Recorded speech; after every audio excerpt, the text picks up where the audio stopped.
একবার ভাবুন, গভীর ঘুমে আচ্ছন্ন আপনি, কিন্তু হঠাৎ মনে হলো বুকের উপর যেন কেউ চেপে বসে আছে। চিৎকার করতে চাইছেন কিন্তু গলা দিয়ে কোনো শব্দ বের হচ্ছে না। হাত পা নাড়াতে চাইছেন অথচ শরীর যেন জমে গেছে। কয়েক সেকেন্ডের এই অভিজ্ঞতায় অনেকের কাছে হয়ে ওঠে ভয়ঙ্কর মুহূর্ত, সঙ্গে ভূত প্রেতের গল্পও জুড়ে দেন। কিন্তু আসলে কি ঘটে শরীরের ভেতরে? চিকিৎসা বিজ্ঞানের ভাষায় এই ঘটনাকে বলা হয় স্লিপ প্যারালাইসিস বা ঘুমের পক্ষাঘাত।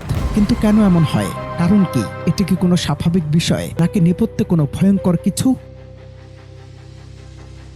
এবার আসি এই রহস্যের কেন্দ্রে।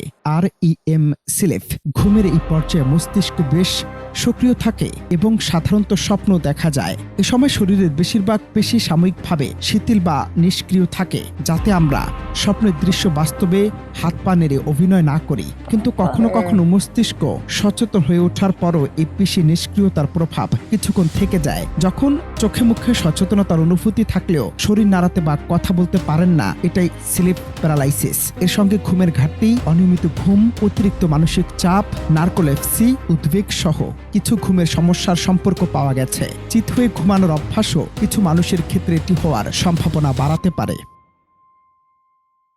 তাহলে এমন অবস্থায় পড়লে কি করবেন? প্রথমে আতঙ্কিত না হওয়ার চেষ্টা করুন। মনে রাখুন, এটি সাধারণত সাময়িক এবং ক্ষতিকর নয়। কয়েক সেকেন্ড থেকে কয়েক মিনিটের মধ্যে বেশিরভাগ ক্ষেত্রে স্বাভাবিক নড়াচড়া ফিরে আসে। তখন জোর করে পুরো শরীর নাড়ানোর বদলে ছোট কোনো নাড়াচড়ায় মনোযোগ দেওয়ার চেষ্টা করতে পারেন। যেমন একটি আঙ্গুল বা পায়ের আঙ্গুল নাড়ানোর চেষ্টা। কাছের কেউ থাকলে কথা বলা বা স্পর্শ করে আপনাকে পুরোপুরি জাগিয়ে তুলতে পারেন। তবে বারবার এমন হলে বিষয়টিকে অবহেলা করা ঠিক নয়।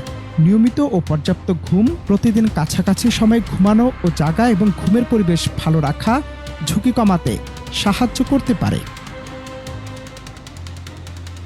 আরেকটি বিষয় পরিষ্কার হওয়া দরকার, বোবায় ধরার সঙ্গে ভূতপ্রেত বা অশুভ শক্তির সম্পর্ক আছে কিনা এ নিয়ে সমাজে নানা বিশ্বাস রয়েছে। কিন্তু চিকিৎসা বিজ্ঞানের দৃষ্টিতে স্লিপ প্যারালাইসিস এর একটি সুপরিচিত ঘুম সংক্রান্ত ব্যাখ্যা আছে। এটিকে অতিপ্রাকৃত ঘটনার প্রমাণ হিসেবে ধরা হয় না। ধর্মীয়ভাবে কেউ ঘুমের আগে দোয়া, জিকির বা কোরআনের আয়াত পাঠ করে মানসিক প্রশান্তি পেতে পারেন। এটি ব্যক্তিগত বিশ্বাস ও ইবাদতের বিষয়। তবে শারীরিক উপসর্গকে শুধু অলৌকিক কারণ ধরে চিকিৎসা উপেক্ষা করা ঠিক নয়। অনন্ত হাসান মাসুদ, বাংলা টিভি।